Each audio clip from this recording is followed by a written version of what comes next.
Guys, ang gagawin ko ngayon ay mag-deposit ako ng 100 Hong Kong dollar sa aking account kung pwede. No, susubukan nating mag-deposit dito sa ICBC ATM Vault. So papasok ko na yung ATM ko dito. Hawak ko na yung Hong Kong dollar ko.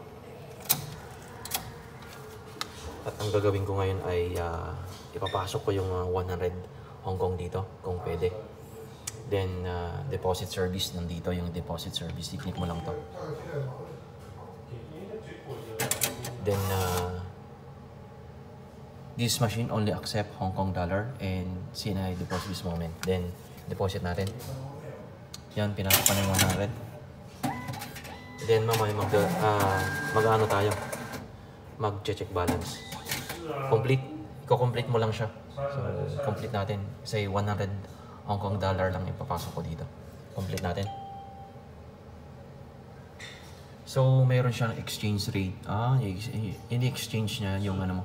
So yung 100 mo ay magiging 103. So confirm. Ini-exchange niya pala.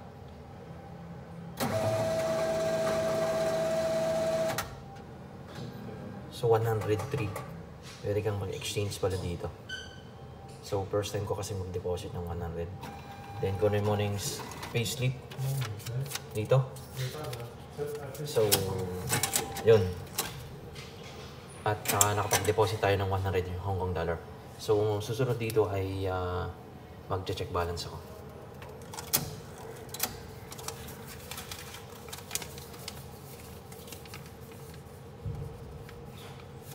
Then cash general service, continue.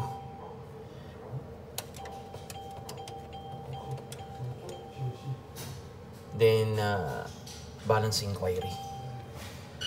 So dapat 103 yan, 150 yung pera ko ngayon dito sa aking account. MOP yan, 150 MOP. So meron siyang remaining na yung previous ko. So ka-cancel ko na. Cancel mo na. Kung gusto mo nang i-cancel, huwag ka nang mag-continue. Pero yun lang kasimple guys. At pag nag-deposit ka ng 100 Hong Kong dollar, kasi yung account mo, yung account ko dito MOP lang. So ini-exchange niya. Pag nag-deposit ka ng 100, so mapupunta yung 103 sa balance mo. MOP. So yung 100 Hong Kong dollar ay equivalent sa 103 MOP.